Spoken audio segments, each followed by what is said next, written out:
नमस्कार दोस्तों, Hindi horror nights में आपका स्वागत है। मैं हूं विशाल और आज हम आपके लिए लेकर आए हैं एक ऐसी कहानी जो आपके रोंगटे खड़े कर देगी। भयानक रात, जंगल और वो अजनबी चुड़ैल।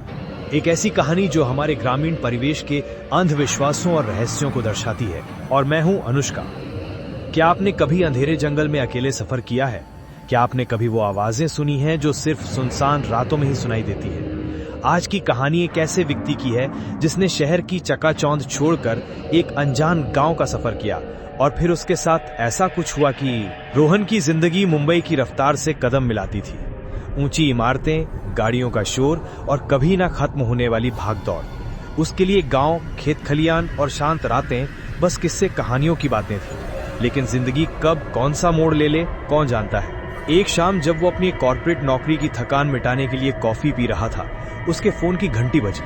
दूसरी तरफ से उसके दूर के चाचा की घबराई हुई आवाज आई, रोहन बेटा, तुम्हारी दादी की तबीयत बहुत खराब है, वो बस तुम्हारा नाम ले रही हैं, हो सके तो जल्दी आ जाओ। रोहन की दादी, जिससे वो बचपन में कुछ एक बार ही मिला था, सुदूर उत्तर प्रदेश के एक छोटे से गांव कालपानी में रहती थी। गांव का नाम ही कुछ अजीब सा था। रोहन ने कभी वहां जाने की नहीं सोची थी, पर दादी की अंतिम इच्छा वो टाल नहीं सका। क्या आप जानते हैं, हमारे पुराने ग्रामीण इलाकों में अक्सर ऐसे गांव होते हैं जिनके नाम उनके इतिहास या वहां की किसी घटना से जुड़े होते हैं। कालपानी, शायद वहां कोई काला जल स्रोत रहा होगा या फिर कोई और रहस्य। अगले ही दिन जरूरी सामान एक बैग में भरकर वो निकल पड़ा। ट्रेन और फिर 2 बसें बदलने के बाद शाम ढलते ढलते वो एक धूल भरी सड़क पर बने बस स्टॉप पर उतरा। कालपानी वहां से अभी भी 7 किलोमीटर दूर था और उस रास्ते पर कोई और सवारी मिलने की उम्मीद न के बराबर थी। सूरज पश्चिम में लालिमा बिखेरता हुआ डूब रहा था और हवा में एक अजीब सी ठंडक घुलने लगी थी। बस कंडक्टर ने उतरते वक्त अजीब नजरों से उसे देखा था। बाबूजी, कालपानी, आज रात। उसके स्वर में आश्चर्य और कुछ अनकहा भी था। हाँ, क्यों, कोई दिक्कत है? रोहन ने लापरवाही से पूछा। नहीं बाबूजी, बस वो आगे का जंगल, अंधार वन, रात में ठीक नहीं रहता। अगर कोई पहचान का मिल जाए तो ठीक, वरना सुबह का इंतजार कर लेते हैं। अरे काका, शहर के हैं हम, भूत प्रेत से डर नहीं लगता। कंडक्टर ने गहरी सांस ली। वो समझ गया था कि इस अजनबी शहरी युवक को ग्रामीण अंधविश्वासों पर कोई भरोसा नहीं है। आपकी मर्जी बाबूजी, कहकर बस घरघराती हुई आगे बढ़ गई, धूल का एक गुबार पीछे छोड़ती हुई। हमारे भारतीय गांवों में प्रकृति और अलौकिक शक्तियों के प्रति एक गहरा सम्मान और भय पाया जाता है।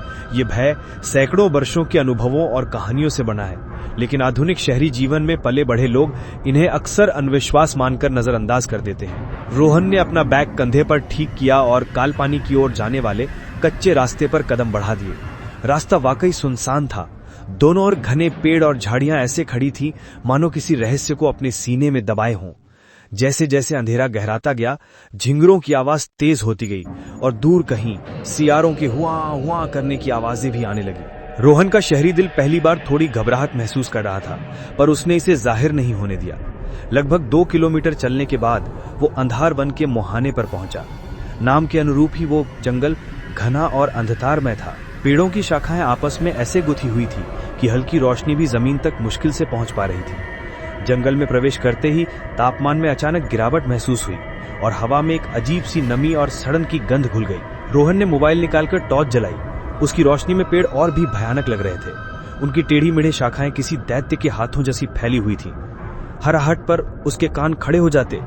पत्तों की सरसराहट भी उसे चौंका देती। उसे कंडक्टर की बातें याद आ रही थी, पर वो अपने मन को समझाता रहता कि ये सब उसका वहम है। अचानक उसे अपने पीछे किसी के चलने की आहट सुनाई दी। उसने तेजी से पलटकर देखा। कोई नहीं था, सिर्फ हवा में हिलते पत्ते और दूर तक फैला सन्नाटा। शायद कोई जानवर होगा, उसने खुद को तसल्ली दी। वो आगे बढ़ा, पर अब उसके कदम पहले से ज्यादा सतर्क थे।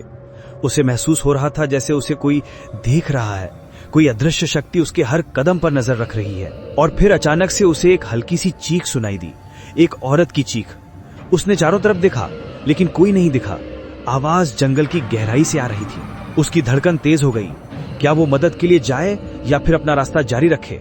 हमारे पुरातन ग्रंथों में ऐसी कई कहानियां हैं जहां आत्माएं या चुड़ैलें मनुष्यों को फंसाने के लिए औरतों की चीखें निकालती हैं। जैसे ही रोहन आगे बढ़ने का फैसला करता है, उसके सामने एक पतली सी औरत की आकृति दिखाई देती है। लंबे बाल, सफेद साड़ी और पलटे हुए पैर। वो पैरों में बिखरी पत्तियों को देखता है, पैरों के निशान, लेकिन ये पैरों के निशान उल्टे थे, जैसे कोई पीछे की ओर चल रहा हो। औरत धीरे धीरे उसकी ओर मुड़ती है। उसका चेहरा दिखाई नहीं दे रहा, सिर्फ लंबे घने बिखरे बाल। रोहन का दिल धड़क रहा था, उसके हाथ पसीने से तर थे।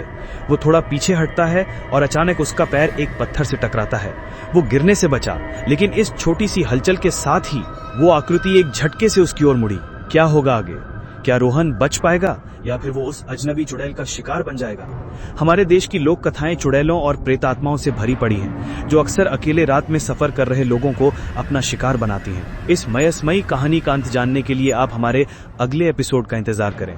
क्या रोहन अपनी दादी से मिल पाएगा या फिर ये यात्रा उसके लिए अंतिम साबित होगी? अगर आपको ये कहानी पसंद आई तो हमें अपने कमेंट्स में बताएं और हमारे चैनल को सब्सक्राइब करना ना भूलें। नई और पुरानी भारतीय भूत कहानियों के लिए हिंदी हॉरर नाइट्स के साथ बने रहिए। हमारे पॉडकास्ट में आने के लिए धन्यवाद। याद रखिए, रात के अंधेरे में सफर करते समय हमेशा सतर्क रहें, क्योंकि कभी कभी अंधविश्वास नहीं, अनुभव बोलते हैं। शुभ रात्रि।